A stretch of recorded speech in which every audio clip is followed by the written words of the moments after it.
أعوذ بالله السميع العليم من الشيطان الرجيم. بسم الله الرحمن الرحيم. رب اشرح لي صدري ويسر لي أمري واحلل عقدة من لساني يفقهوا قولي. صلوا على محمد وآل محمد.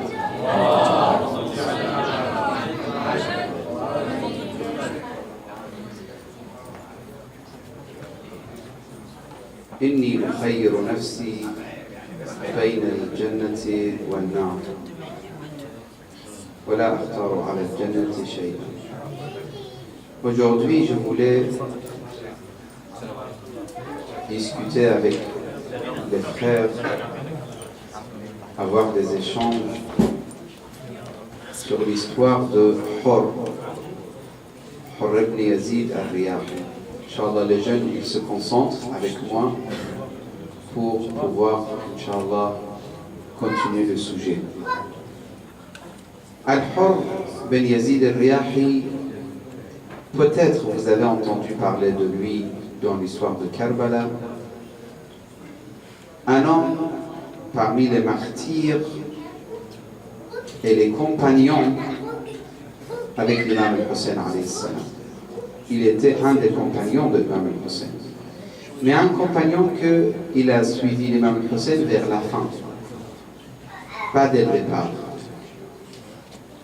Mais dès le départ, il était un ennemi. D'abord, il était un ennemi de l'imam al-Hussein. Déjà, il faut savoir que Hur, c'était un homme très très courageux, très fort, chef des soldats à Koufa. C'était pas le chef de tous les soldats de Koufa, mais un des chefs des soldats de Koufa. Un homme qui avait une très bonne place socialement à Koufa et que Ubaydullah ibn Ziyad, il l'a envoyé pour contrôler ou savoir où s'oriente Imam al-Hussein. Donc pour bloquer Imam al-Hussein, pour ne pas laisser Imam al-Hussein partir où il veut. Cet homme, Al-Hur, à peu près il y avait 1000 personnes avec lui. Donc 1000 soldats, il partait avec qui? Avec Al-Hur, des chevaliers et d'autres. Et ils arrivent quelque part, proche de Karbala, pas très proche, mais proche de Karbala. Il rencontre l'imam al-Hussein. Quand il rencontre l'imam al-Hussein, bien sûr, je vous raconte l'histoire, mais il y a des leçons qu'on va, Inch'Allah, prendre de cette histoire, Inch'Allah. On va profiter de cette histoire pour comprendre des choses. Quand il rencontre l'imam al-Hussein, alayhi salam, il lui parle. L'imam al-Hussein, il lui dit, qu'est-ce que tu veux? Pourquoi tu me bloques le chemin? Laisse-moi partir où je veux. Lui, il dit, écoute, moi je ne cherche pas la guerre. Je ne veux pas te tuer. J'ai même pas l'ordre de te tuer. Mais moi, j'applique ma responsabilité et j'applique les ordres donnés par Ubaydullah ibn Ziyad. Je ne sais pas, est-ce que vous vous rappelez, Ubaydullah ibn Ziyad, il était où à cette époque, à ce moment-là ou pas? Les jeunes, il était à Koufa. Yazid, il était à Sham. Ubaydullah ibn Ziyad, il était, mais c'est très bien, à Koufa. Ubaydullah ibn Ziyad, il a donné l'ordre à Hur ibn Yazid al-Riyahi de suivre l'imam al-Hussein, mais il n'a pas donné l'ordre d'attaquer l'imam al-Hussein. Le temps passe. Lui, il parle avec l'imam Hussein. Bien sûr, à un moment, on raconte dans l'histoire que Hur, quand il s'est rapproché de l'imam Hussein, lui et ses soldats, ils étaient assoiffés, même les animaux, même les chevaux, ils étaient assoiffés, et que l'imam Hussein, il a donné l'ordre de donner de l'eau à, dites-moi, à tout le monde, sans exception. C'est les ennemis, mais on les a respectés, on leur a donné de l'eau, et même ils ont donné de l'eau aux chevaux. Chevaux de qui? Des ennemis de Imam al-Hussein. Tout ça, il faut mémoriser, tout ça, il faut analyser, sur tout ça, il faut se poser des questions. Pourquoi Imam al-Hussein il a réagi de cette façon? Après le Hur, il a eu des discussions un peu dures avec Imam al-Hussein. À un moment qu'il parlait mal avec Imam al-Hussein, Hurr ibn Yazid al-Riyahi, comme quoi il disait « Je ne peux pas te laisser, je ne peux pas te donner le chemin de librement partir où tu veux, etc. etc. » À un moment qu'il parlait un peu dur, l'imam al-Hussein, il lui a répondu un peu dur, mais l'autre, il n'a pas manqué de respect. Certains racontent dans l'histoire que le Hurr, il a dit « C'est puisque ta mère, elle s'appelle Fatima al-Zahra, alayhi salam, je ne peux pas te manquer de respect. Je dois te respecter. Toi, tu es le fils de Fatima al-Zahra. » Ce qui est important de Hurr, c'est qu'il n'a pas voulu vraiment faire la guerre avec Imam Hussein. Ça, c'est important à savoir. Parce que il sentait que Imam Hussein, c'est un homme de Dieu. Il ne voulait pas faire la guerre avec un homme de Dieu, un homme proche d'Allah subhanahu wa ta'ala.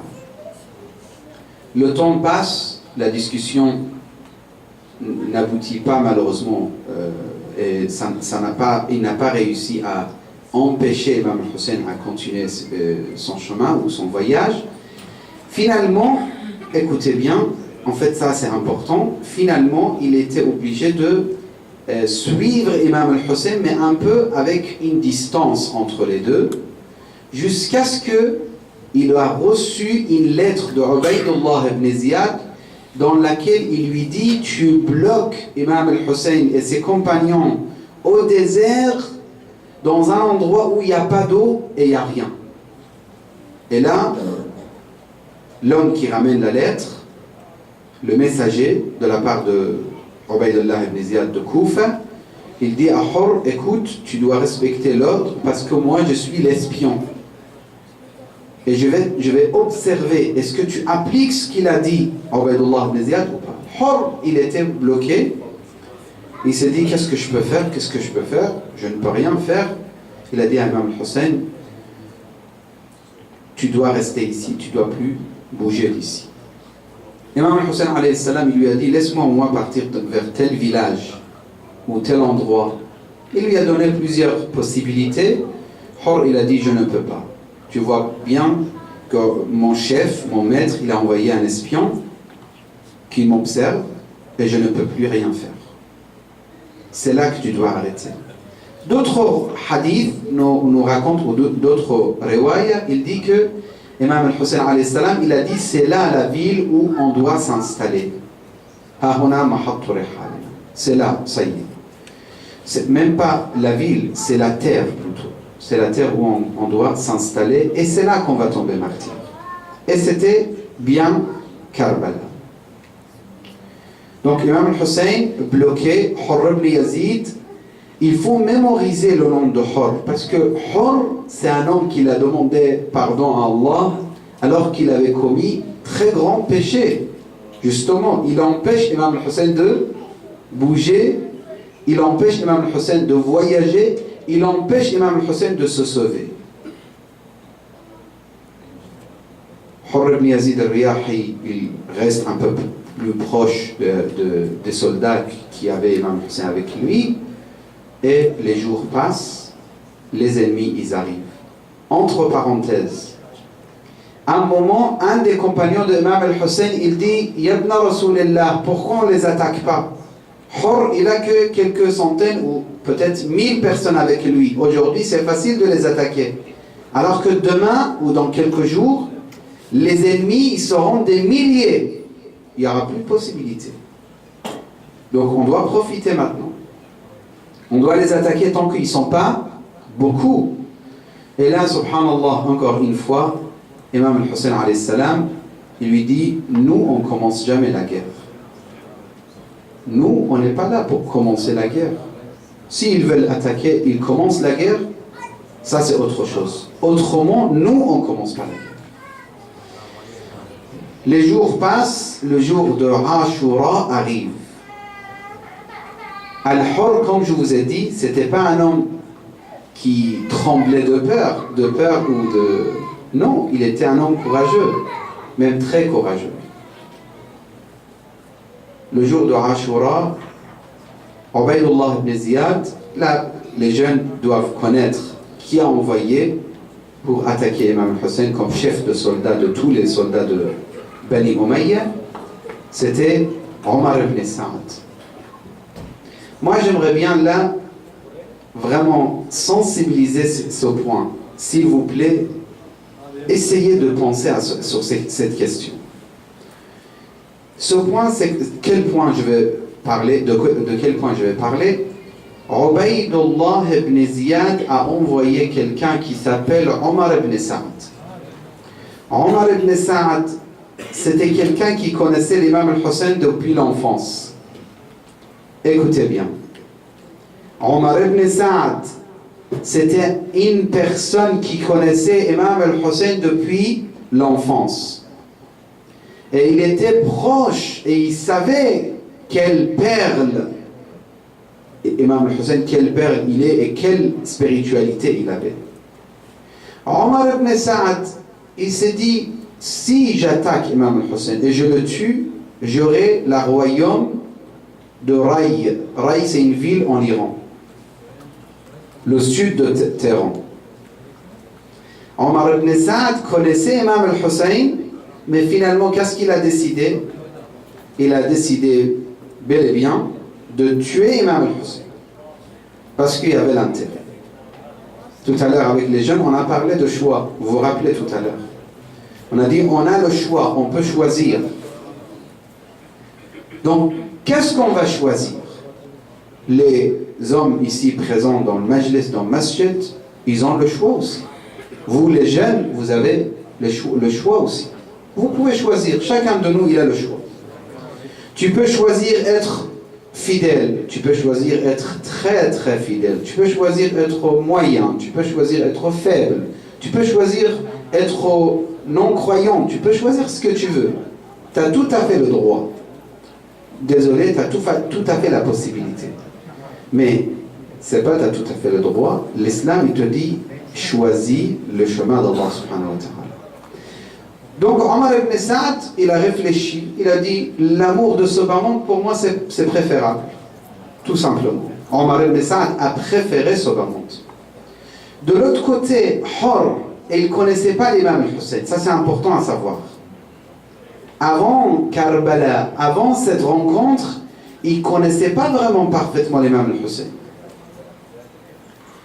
Peut-être il avait entendu parler, ça c'est clair, on va pas dire il avait aucune information, mais de savoir en détail et de connaître l'imam al-Hussein, non, il ne connaissait pas. Mais pendant ces jours-là qu'il a suivi l'imam al-Hussein, il a écouté les discours de l'imam al-Hussein. Vous me suivez, Inch'Allah les jeunes? Il a écouté les discours de l'imam al-Hussein, il a commencé à aimer l'imam al-Hussein. Une question se pose, que ce soit pour les jeunes ou pour les grands. Comment on peut aimer Allah? Comment on peut aimer Ahl al-Bayt? Chaque fois il dit, tu dois aimer Imam al-Hussein, tu dois aimer Rasulullah. Mais comment je vais aimer? L'amour, on ne peut pas l'avoir comme ça. C'est pas parce que je veux aimer, j'aime aimer telle personne, donc je vais l'aimer vraiment. Ça ne marche pas comme ça. Pour aimer, je dois voir les qualités. Vous voyez la différence? Si tu veux aimer quelqu'un, tu dois voir les traces, les qualités, la bonté, etc. Tout ce qui est positif chez cette personne.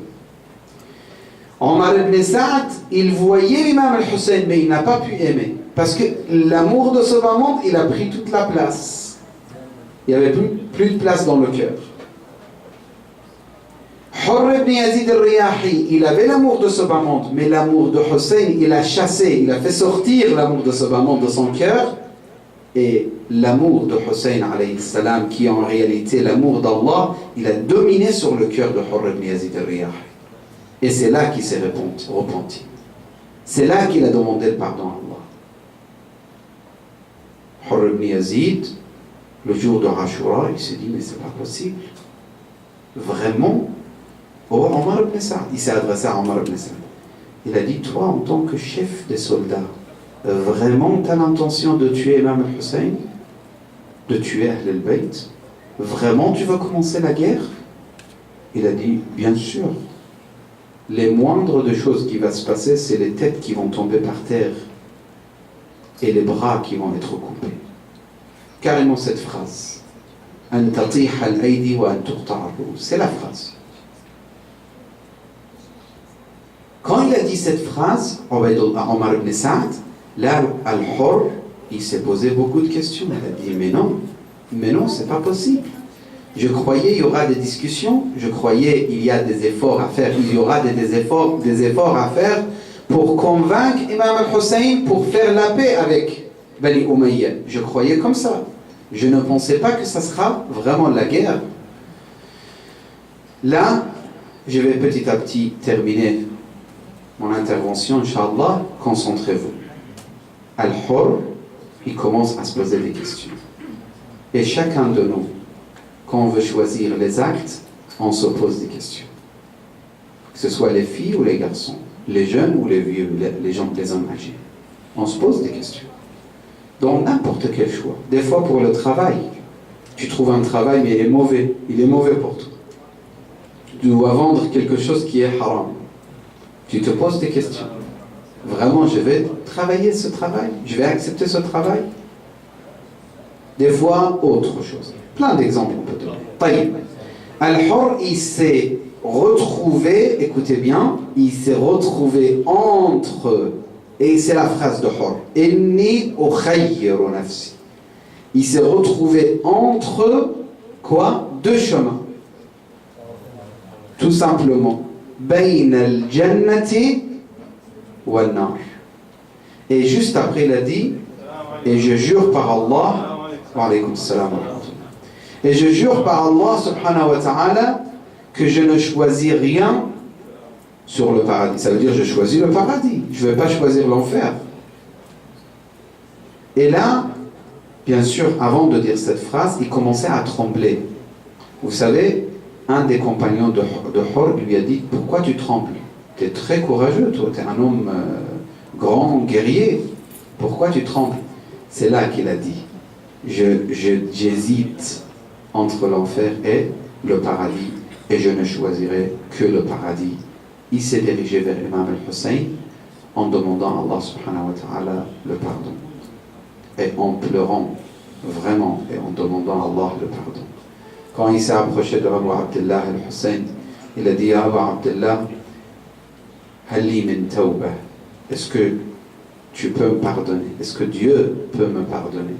Imam Hussein ne lui a pas dit, tu nous as fait mal, tu nous as bloqué, tu as fait peur, ce Kaïna, Ruqayya, non, c'est fini pour toi, il n'y a plus d'espoir, etc. Non, il ne lui a pas dit ça. Il lui a dit, tu demandes pardon, tu es sincère, tu demandes sincèrement le pardon, tu es le bienvenu. Et il lui a pardonné et il est tombé martyr avec Imam Hussein.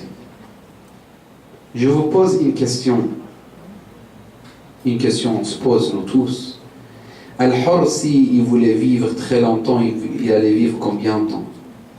Ubaydullah, il a vécu combien de temps? C'est fini, la vie c'est court. Il est courte la vie, elle est très courte.